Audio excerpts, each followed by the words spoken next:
दोस्तों, आज जो कॉमिक्स हम पढ़ेंगे उसका नाम है डिक्टेटर का खजाना। ये कर्नल कर्णी की कॉमिक्स है। एक्शन और जासूसी होती है इनकी।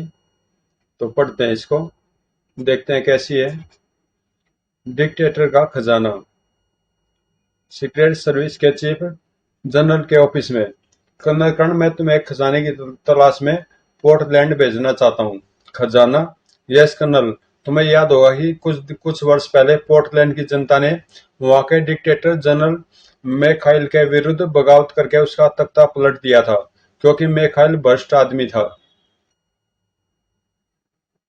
मुझे याद है सर, मैं उन दिनों पोर्टलैंड में ही था, बल्कि मुझे एक तरह से बागियों की मदद के लिए ही वहां भेजा गया था।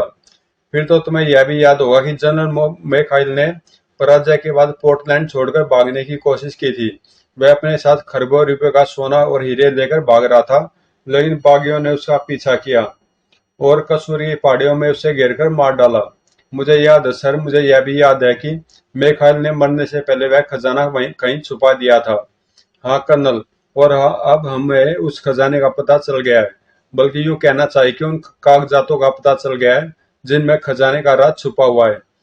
कैसे सर, आपको कैसे पता चला? केवल हमें नहीं, बल्कि पोर्टलैंड सरकार और इजरायली एजेंटों को भी उन कागजातों के बारे में पता चल गया है। लेकिन जिस व्यक्ति के पास वह कागजात है, वह उन्हें हमें देना चाहता है। हमने पोर्टलैंड में हमारे स्थानीय एजेंट को वह कागजात देने की पेशकश की है, लेकिन इस शर्त के साथ कि हम वह खजाना तलाश करके पोर्टलैंड सरकार के हवाले कर दें। इससे हमें क्या लाभ होगा सर? हमें लाभ होगा कर्नल। वास्तव में उस खजाने के साथ कुछ ऐसे कागजात भी हैं जिनसे सिद्ध होता है कि पोर्टलैंड की बगावत में हमारा हाथ था। इजरायली सरकार इसलिए उस खजाने के चक्कर में है, ताकि वह कागजात प्राप्त करके हमें बदनाम कर सके। लेकिन सर, वह आदमी कौन है जिसके पास वह कागजात है? वह जो भी हमारा मित्र है, और उसे उसने हमारे लिए ही वह कागजात चुराए हैं। हाँ, वास्तव में उसे खजाने का राज मिखाइल के एक दोस्त को मालूम था, लेकिन उस दोस्त ने कभी वह खजाना निकालने की कोशिश नहीं की। जब उसकी मृत्यु हुई तो मरने से पूर्व उसने अपनी बेटी सीरी को बताया कि उसके निजी कागजों में उस खजाने का राज छुपा हुआ है। लेकिन सीरी को भी उस खजाने में कोई दिलचस्पी नहीं थी। उसने अपने पिता के कागजात पोर्टलैंड सरकार को देने की पेशकश की, लेकिन उससे पहले ही किसी ने उसकी तिजोरी तोड़कर वह कागजात उड़ा लिए, और अब वह कागजात हमें मिलने वाले हैं। तो आप यह चाहते हैं कि मैं पोर्टलैंड जाकर वह खजाना तलाश करूं? नहीं कर्नल, इस काम के लिए मैं एक दूसरे एजेंट कैप्टन विश्वास को भेज रहा हूँ। कैप्टन विश्वास भी बगावत के दिनों में पोर्टलैंड में रह चुके हैं। पोर्टलैंड में मेरा एक दोस्त मिस्टर शर्मन है। इस वह कठिन से कठिन कोड हल करने में दक्ष है। कैप्टन विश्वास वह कागज शर्मन तक पहुंचा देगा। वो शर्मन खजाने का कोड हल कर देगा। मैं मिस्टर शर्मन से मिल चुका हूं सर। लेकिन आप मुझसे क्या चाहते हैं? सारे प्रबंध पूरे हो चुके हैं कर्नल, लेकिन मैं संतुष्ट नहीं हूँ। वह खरबों रुपए का खजाना है, एक से अधिक पार्टियां वह खजाना प्राप्त करने की कोशिश में है। वह कागजात बहुत महत्वपूर्ण है जिनमें खजाने का राज छुपा हुआ है। इसलिए मैं केवल कैप्टन विश्वास पर भरोसा नहीं कर सकता। अतः मैं चाहता हूँ उसके साथ तुम भी जाओ, लेकिन उससे अलग। सब कुछ उसी को करने दो। तुम सिर्फ दूर रहकर निगरानी करो। अगर कुछ गड़बड़ हुई तो तुम मामला संभाल सकोगे। ठीक है सर, मैं चला जाऊंगा। क्या कैप्टन असलम को भी मैं अपने साथ ले जा सकता हूँ? ले जाओ, लेकिन तुम दोनों साथ में जाना। असलम को एक दो दिन बाद बुला लेना। Okay sir. इस बातचीत के 24 घंटे बाद सीक्रेट सर्विस का एजेंट कैप्टन विश्वास पोर्टलैंड के एयरपोर्ट पर हवाई जहाज से उतरा। कैप्टन विश्वास को सबसे पहले टोनी नाम के एक आदमी से मिलना था। टोनी पोर्टलैंड का ही रहने वाला था, लेकिन भारतीय एजेंट था। जनरल यादव ने उसको कैप्टन विश्वास के वहां पहुंचने की सूचना दे दी थी। एयरपोर्ट से बाहर आकर कैप्टन विश्वास नाश्ता करने के लिए एक रेस्टोरेंट में घुस गया। कैप्टन विश्वास को ऑर्डर थे कि टोनी उसे जो कागजात दे उन्हें वह तुरंत मिस्टर शर्मन को पहुंचा दे। उसके बाद अपने होटल के कमरे में रहकर अगले आदेश की प्रतीक्षा करे। कैप्टन विश्वास इससे पूर्व 4 वर्ष तक पोर्टलैंड में रह चुका था। अभी वह नाश्ता करने में व्यस्त ही था कि अचानक किसी ने उसे पुकारा। अरे विश्वास, क्या यह तुम हो? कैप्टन विश्वास ने लड़की की ओर देखा तो चेहरा खुशी से खिल उठा। तानिया, माय गॉड, कितने दिनों बाद तुम्हें देख रहा हूँ, आओ बैठो। क्या आज ही आए हो? हाँ, अभी तो होटल भी नहीं गया। घूमने आए हो या किसी? मैं अपने एक मित्र मिस्टर टोनी से मिलने आया हूँ। टोनी? क्या वही जिसकी बोल्डन मार्केट में दुकान है और उसी दुकान के ऊपर उसका फ्लैट है? हाँ वही। क्या तुम टोनी को जानती हो? मैं तो यह भी जानती हूँ कि तुम टोनी से क्यों मिलने आए हो। हाँ, मैं एक दो बार उससे मिलूं। क्या टोनी तुम्हें लेने एयरपोर्ट नहीं आया? पता नहीं क्यों विश्वास ने झूठ बोल दिया। आया था, मुझे यहाँ बिठाकर वह मेरे लिए होटल में कमरा बुक कराने गया है। तुम यहाँ कुछ दिन रहोगे? हाँ, इरादा तो है।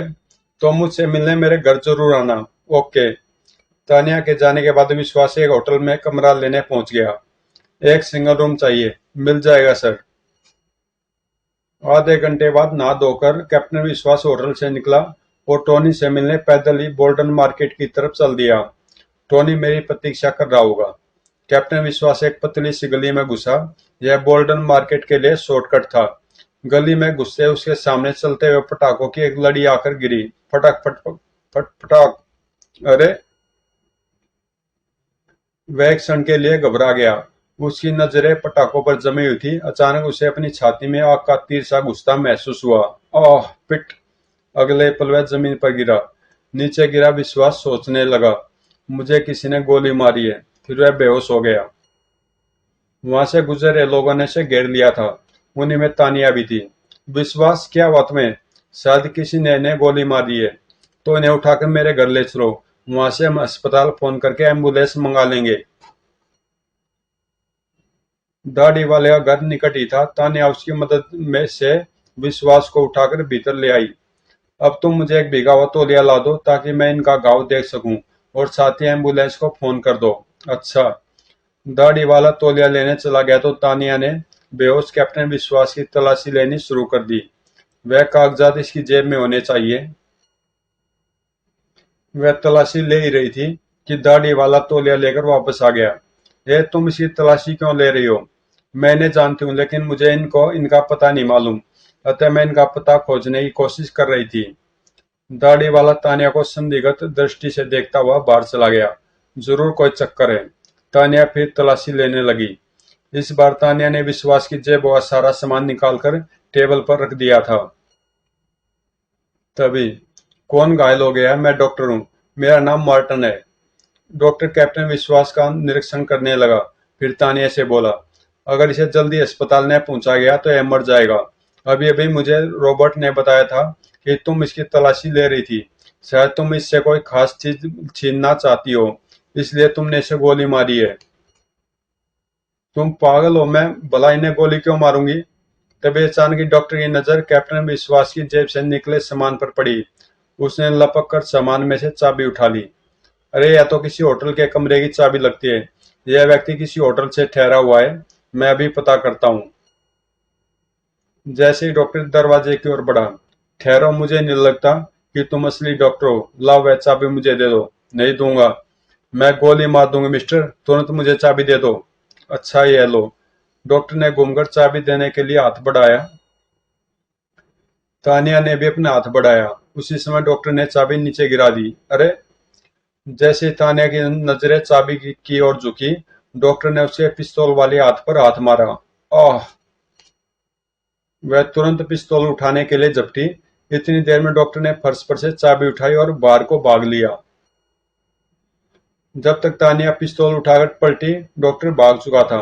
अतः वह दाढ़ी वाले से बोली, मिस्टर, तुम इस आदमी को अस्पताल भिजवा देना। तानिया बाहर आकर तेजी से एक तरफ चल पड़ी। मुझे टोनी से मिलना चाहिए। अब वही बता सकता है कि उसने कागजात विश्वास को दिए थे या नहीं। टोनी की दुकान और फ्लैट के सामने एक रेस्टोरेंट था। तानिया रेस्टोरेंट में प्रविष्ट हुई तो एक व्यक्ति को वहां बैठे देखकर चौंक पड़ी। माय गॉड, यह तो कर्नल कर्ण है। तो यह भी यहाँ आया हुआ है। कुछ सोचकर तानिया कर्ण की टेबल के निकट आई। हेलो, क्या आप इंडियन हैं? जी हाँ, बैठिए। तानिया उसके सामने बैठ गई। मेरा भी एक इंडियन दोस्त है। वह अपने एक और दोस्त मिस्टर टोनी से मिलने यहाँ आया हुआ है। कर्नल कर्ण इस समय रेस्टोरेंट में बैठा खिड़की से टोनी की दुकान और फ्लैट की निगरानी कर रहा था। उसे पता था कि कैप्टन विश्वास कुछ ही देर में टोनी से खजाने के कागजात लेने आने वाला होगा, लेकिन उस लड़की के मुंह से टोनी का नाम सुनकर वह चौंक पड़ा। आपके उस इंडियन दोस्त का क्या नाम है? उसका नाम विश्वास है और मेरा नाम तानिया है। करण ने अपने आश्चर्य पर काबू पाकर कहा, अरे एक मिस्टर विश्वास को तो मैं भी जानता हूँ। क्या आपका दोस्त लंबे कद व गोरे रंग का है, जिसके होठ के ऊपर चोट का निशान है? जी हाँ। फिर तानिया ने खिड़की से बाहर इशारा करते हुए कहा, विश्वास को एक व्यक्ति टोनी से मिलना था। उसकी दुकान सामने वाली बिल्डिंग में है। उस शीशे की खिड़की की तरफ देख रहे हो ना, जिस पर काला पर्दा। तानिया की बात अधूरी ही रह गई। धौएं, छनौक। यह क्या हुआ? लगता है टोनी के फ्लैट में गोली चली है, कहकर वह रेस्टोरेंट से निकलकर उस फ्लैट की ओर दौड़ पड़ी। करण भी उसके पीछे था। फ्लैट के नीचे लोगों की भीड़ जमा थी, लेकिन तानिया रुकी नहीं। वह फ्लैट की सीढ़ियां चढ़ने लगी।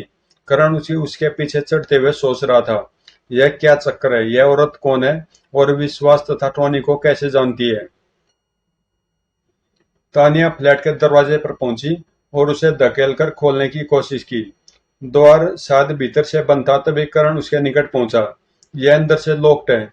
आप हटिए, मैं देखता हूँ। तानिया दरवाजे के सामने से हट गई। करण ने अपनी पिस्तौल निकालकर उसकी नाल दरवाजे के लॉक पर रखकर फायर किया। धौएं। जैसे ही दरवाजा खोलकर वह भीतर प्रविष्ट हुई, तानिया तेजी से घायल व्यक्ति के निकट पहुंची। मिस्टर टोनी, आप ठीक तो है ना? टोनी ने गर्दन उठाई, फिर बंद दरवाजे की ओर इशारा किया। उधर, हत्यारा, मेरे कागजात पकड़ो। इन शब्दों के साथ ही टोनी की गर्दन फिर लुढ़क गई। जबकि करण सोच रहा था, तो किसी ने टोनी से कागजात छीन लिए हैं और वह अंदर छुपा हुआ है। अगले पल करण तेजी से बंद दरवाजे के निकट पहुंचा और एक जोरदार लात दरवाजे पर जमाई। धाड़। दरवाजा खुलते करण ने देखा, सामने दीवार में एक खिड़की थी, जिसमें से एक व्यक्ति बाहर निकल रहा था। ए ठहरो! लेकिन वह व्यक्ति रुका नहीं। करण दौड़कर खिड़की पर पहुंचा और बाहर झांका। वो वह कागजात लेकर भाग रहा है। फिर वह भी खिड़की पर चढ़कर उस व्यक्ति के पीछे सीढ़ी उतरने लगा। नीचे एक पतली सी गली थी। उस व्यक्ति ने करण को अपने पीछे आते देखा तो वह सीढ़ी समाप्त होने से पहले ही गली में कूद गया। ऊपर से करण ने उसे कूदते देखा तो उसने भी वहीं से उस पर छलांग लगा दी। गली बिल्कुल सुनसान थी। करण के भारी शरीर के बोझ से वह व्यक्ति बेहोश हो गया। करण ने उसी हालत में पड़े पड़े उसकी जेबों की तलाशी ले डाली। उसकी एक जेब से कागजात का एक छोटा सा बंडल निकला। शायद यही वह कागजात हैं। कागज का बंडल उसने अपनी जेब में रख लिया और उठ खड़ा हुआ। तभी बिल्डिंग की दूसरी तरफ से सायरन की आवाज सुनाई दी। पी पी। शायद पुलिस पहुंच गई है। उसने तेजी से नजर उठाकर ऊपर खिड़की की तरफ देखा। खिड़की से तानिया झांक रही थी। ए मिस्टर, सुनो! लेकिन करण उसकी बात सुनने की बजाय तेजी से गली में दौड़ने लगा। मुझे जल्द से जल्द यहाँ से निकल जाना चाहिए। कुछ देर बाद करण टैक्सी में बैठा अपने होटल की तरफ जा रहा था। यह सब क्या गड़बड़ हो गई? कैप्टन विश्वास टोनी से मिलने क्यों नहीं आया? और वह औरत तानिया कौन है, जो विश्वास को भी जानती है और टोनी को भी? क्या वह भी इन्हीं कागजात की तलाश में है? जनरल यादव ठीक कहते थे। इन कागजात के चक्कर में सचमुच बहुत से लोग हैं। जिसमें से मैं इन्हें छीन कर लाया हूँ, वह शायद इजरायली एजेंट था। लेकिन सवाल यह है कि कैप्टन विश्वास कहाँ गया? खैर, अगर यह वही कागजात हैं तो अच्छा हुआ कि मेरे हाथ लग गए। होटल पहुंचकर मैं इन्हें देखूंगा, फिर मिस्टर शर्मन को पहुंचा दूंगा। यही काम तो विश्वास को भी करना था। होटल के कमरे में आकर करण ने भीतर से दरवाजा बंद कर लिया और बिस्तर पर बैठकर उन कागजात को देखने लगा। इनमें अधिकांश कागज बेकार हैं और शायद उस व्यक्ति के हैं जिनसे मैं इन्हें छीन कर लाया हूँ। फिर एक लिफाफा देखकर उसकी आंखें चमक उठी। यह हो सकता है। उसने लिफाफा खोला। अंदर एक कागज था जिस पर कुछ विचित्र से निशान बने हुए थे। यही है, इस पर बने निशान। ये कोई संदेश है जिनमें खजाने का पता छुपा हुआ है। करण ने वह कागज जेब में रख लिया और शेष कागज बिस्तर पर डाल दिए। और फिर उसने फोन उठाकर मिस्टर शर्मन का नंबर मिलाया। मैं मिस्टर शर्मन से बात करना चाहता हूँ। यस, मैं शर्मन बोल रहा हूँ। मिस्टर शर्मन, मैं कर्नल करण हूँ। भारत से आया हूँ। आपको याद होगा हम पहले भी मिल चुके हैं। हाँ, मुझे याद है कि आपको जनरल यादव ने भेजा है। जी हाँ, मैं आपसे तुरंत मिलना चाहता हूँ, लेकिन मेरे पास तो कैप्टन विश्वास को आना था। तब करण ने संक्षिप्त बातों में सारी घटनाएं सुनाकर कहा, अब खजाने के वह कागज मेरे पास है मिस्टर शर्मन, और मैं उन्हें लेकर आपके पास आ रहा हूँ। ठीक है, आ जाइए, लेकिन अगर आप शाम को आए तो अधिक अच्छा होगा। मिस्टर शर्मन से मिलने का समय तय करने के बाद जैसे ही करण ने फोन रखा, दरवाजे पर दस्तक हुई। खटखट। कौन आ गया? उसने जाकर दरवाजा खोला तो हैरान रह गया। हेलो, तुम? तान्या ने मुस्कुराकर भीतर घुसते हुए कहा, मैं अंदर आ सकती हूँ? अंदर तो तुम आ ही चुकी हो। तान्या ने दरवाजा बंद किया और पलटते हुए बोली, कर्नल कर्ण, मैं वह कागज लेने आई हूँ जिसे आप उस हमलावर की जेब से निकाल कर लाए हैं। तुम मुझे जानती हो? जी हाँ, मैं आपको जानती हूँ, तभी तो मैंने यह पता लगा लिया कि आप कहाँ ठहरे हुए हैं। लेकिन आप कौन हैं? अचानक तान्या ने पिस्तौल निकाल लिया और कर्ण को निशाना बनाकर कहा, मैं यहाँ आपके सवालों का जवाब देने नहीं आई हूँ। वह कागज निकालिए। झूठ बोलने की कोशिश न करना। मैंने अपनी आंखों से आपको उस व्यक्ति की जेब से कागज निकालते देखा था जिसने टोनी पर गोली चलाई थी। क्या टोनी मर गया है? नहीं, वह अस्पताल में है। आप कागज निकालिए। लेकिन मेरे पास कोई कागज नहीं है। तान्या ने पिस्तौल लहराते हुए कहा, कर्नल, ज्यादा चालाक न बनो। वह कागज मुझे दे दो, वरना कैप्टन विश्वास की तरह तुम्हें भी कोई गोली मार देगा। क्या विश्वास को किसी ने गोली मार दी है? हाँ, और मैं जानती हूँ कि तुम और विश्वास यहाँ किस चक्कर में आए हो। लेकिन विश्वास अब कहाँ है? वह जीवित तो है ना? जब मैंने उसे देखा था तब तक तो वह जीवित था। अब शायद किसी अस्पताल में होगा। तुम कागज निकालो। All right. यह कहकर जैसे करण ने हाथ जेब की तरफ बढ़ाया, नहीं, हिलने की कोशिश न करो कर्नल। तो फिर मैं कागज कैसे निकालूंगा? वह मैं खुद निकाल लूंगी। तुम दीवार की तरफ मुंह करके दोनों हाथ दीवार पर रखकर खड़े हो जाओ। यह लड़की काफी खतरनाक है। ऐसा लगता है जैसे यह ट्रेंड जासूस है, मगर किस देश की। मजबूर करण को तानिया के आदेश का पालन करना पड़ा। जल्दी तानिया ने करण की जेब में हाथ डालकर वह कागज निकाल लिया। मुझे कुछ करना चाहिए वरना कागज हाथ से गया। और जैसे ही तानिया कागज लेकर पीछे हटी, उफ! तानिया का पिस्तौल हाथ से निकल चुका था। अतः करण ने पलटकर उस पर छलांग लगाई। लेकिन करण फर्श पर गिरा और तानिया उछलकर खड़ी हो गई। बहुत खतरनाक दुश्मन है यह। मुझे इसे औरत समझकर दया नहीं खानी चाहिए। फिर करण ने लेटे लेटे हुए अपनी टांगे चलाई। आह! तान्या उसके निकट आ गिरी। अब करण ने अपनी खड़ी हथेली उसकी गर्दन पर मारी। आह! इस बार से तान्या बेहोश हो गई।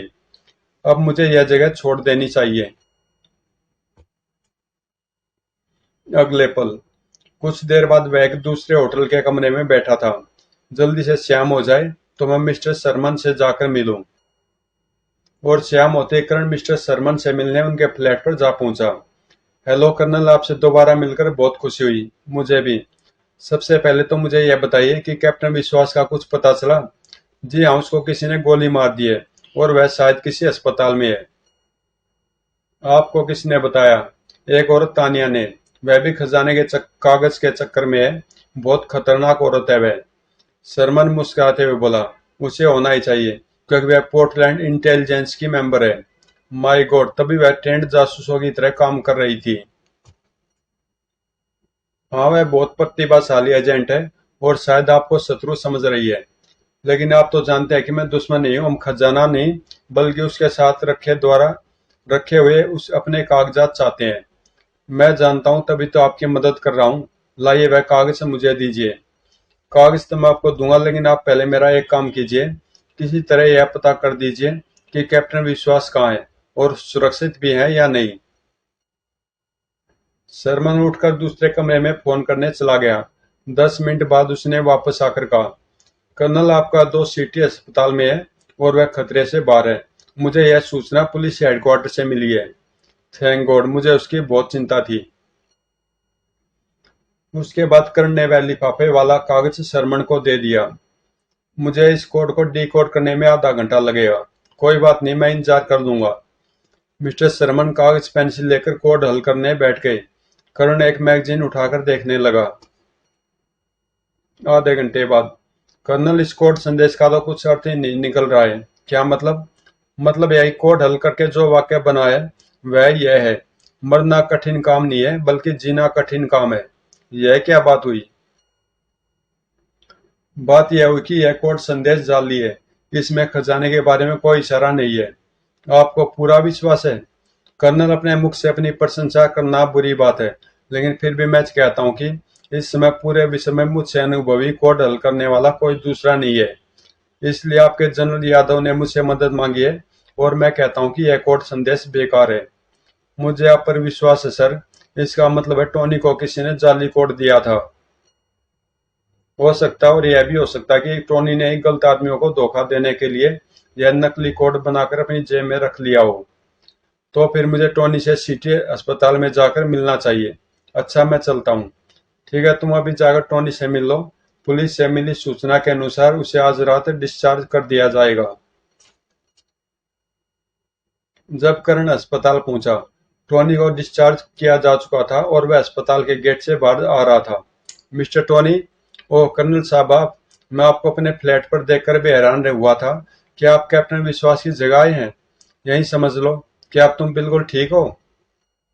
जी हाँ, तभी तो अस्पताल वालों ने डिस्चार्ज कर दिया है। लेकिन कर्नल साहब, मुझे खेद है कि खजाने का कागज अब मेरे पास नहीं है। मैं जानता हूँ और इसलिए तुमसे मिलने आया हूँ। तुम्हारे घायल होने के बाद बहुत कुछ हो चुका है।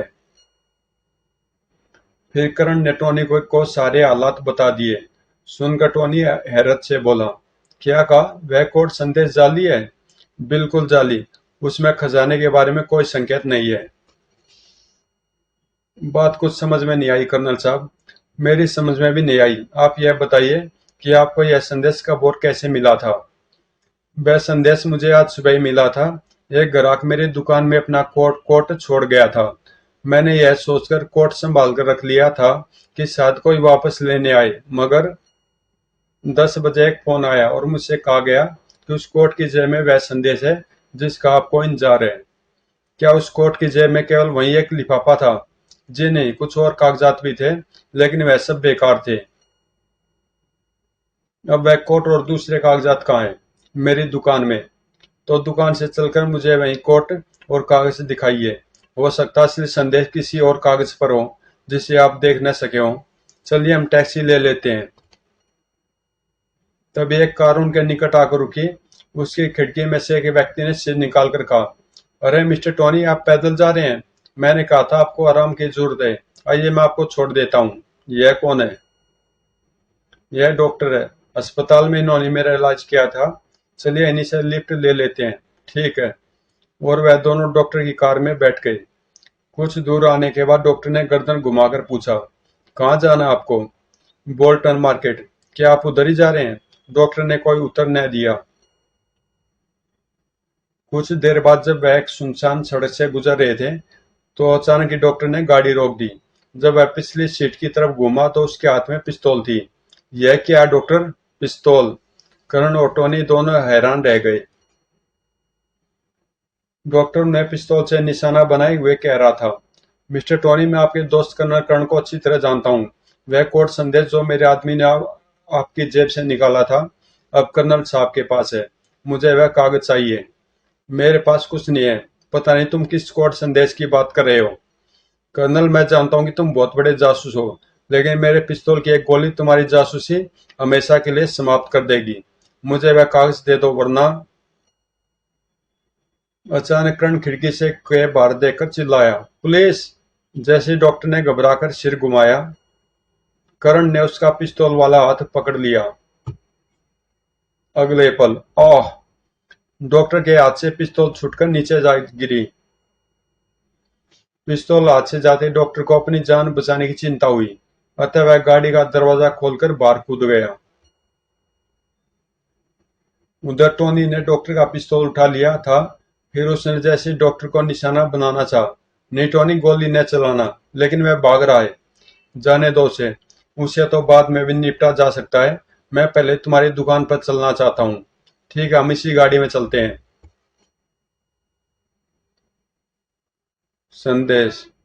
क्यों दोस्तों, कहानी दिलचस्प है ना? अभी तो खजाने का असली नक्शा भी नहीं मिला, लेकिन विश्वास कीजिए कर्नल कर्ण असली नक्शा और खजाना जरूर ढूंढ निकालेंगे। मगर अभी उनके रास्ते में बहुत सी अड़चनें आनी शेष है। उन अड़चनों की कहानी आपको दूसरे भाग खजाने की तलाश में मिलेगी। अतः इस कहानी का दूसरा भाग खजाने की तलाश जरूर जरूर पड़िएगा। फिर वह डॉक्टर की गाड़ी में बोल्टन मार्केट की तरफ जा रहे थे। गाड़ी टोनी ड्राइव कर रहा था। रास्ते में करण ने पूछा, यह डॉक्टर कौन था? पता नहीं, वैसे तो सिटी अस्पताल में काम करता है। आजकल समूचे पोर्टलैंड में उस खजाने के चर्चे हैं और बहुत से ग्रुप उसे प्राप्त करने की कोशिश में लगे हुए हैं। अतः वह डॉक्टर इजरायली एजेंट भी हो सकता है। कुछ ही देर में वह टोनी की दुकान पर पहुंच गए। टोनी ने काउंटर के पीछे से कोट उठाते हुए कहा, यही वह कोट है।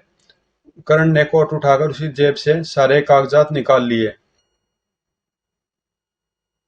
10 मिनट तक कागजों का निरीक्षण करने के बाद करण ने उसमें से निकली हुई एक तस्वीर टोनी को दिखाते हुए कहा, सारे कागज बेकार हैं, अब केवल यह तस्वीर ही मुझे हैरान कर रही है।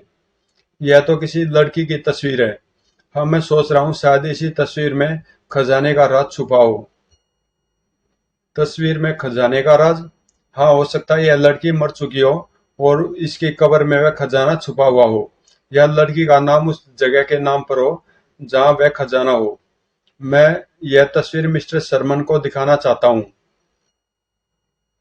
उधर मिस्टर शर्मन के फ्लैट पर तानिया उनके सामने बैठी कह रही थी, तो कर्नल कर्ण वह कागज लेकर आपके पास आए थे। हाँ, मगर वह कागज बेकार था, जाली था। जाली था, लेकिन मेरी जानकारी के अनुसार तो वह कागज यहाँ के किसी पार्टी ने विशेष रूप से टोनी के द्वारा भारत सरकार को भिजवाने की पेशकश की थी। तुम्हारी जानकारी अधूरी है तानिया। वह कैसे? भारत सरकार या कर्नल कर्ण खजाने की तलाश में नहीं है। तो फिर कर्नल कर्ण यहाँ क्या कर रहे हैं? उन्हें केवल अपने वे कागजात चाहिए जो खजाने के साथ हैं। फिर शर्मन ने उसे पूरी बात बता दी। तो इसका अर्थ है भारतीय एजेंट के हमारे विरुद्ध काम नहीं कर रहे? बिल्कुल नहीं, तभी तो मैं उनका साथ दे रहा हूँ। फिर तो मुझे अफसोस है कि मैंने कर्नल कर्ण से मुकाबला करने की कोशिश की। अब आप उनसे मेरी सुलह करा दीजिए, फिर हम दोनों साथ मिलकर खजाना तलाश करेंगे। ठीक है, मैं कर्नल से बात कर लूंगा। आप कर्नल कर्ण को एक बात और बता देना कि वह डॉक्टर मार्टिन नाम के व्यक्ति से सावधान रहे। मार्टिन शायद इजरायली एजेंट है। ओके, मैं कर्नल से कह दूंगा। उसके बाद तानिया कुछ देर तक मिस्टर शर्मन को डॉक्टर मार्टिन के बारे में बताती रही, फिर उठकर खड़ी होगी। ओके मिस्टर शर्मन, मैं सुबह फिर आऊंगी। Good night. दोस्तों, ये कॉमिक्स तो यहीं पे समाप्त होती है। इसका सेकंड पार्ट है खजाने की खोज, जो आपको कल मिल जाएगा सेम टाइम पे। अगर कॉमिक्स आपको अच्छी लगी तो प्लीज चैनल को सब्सक्राइब कर देना, और मिलते हैं इसके सेकंड पार्ट में, खजाने की खोज में।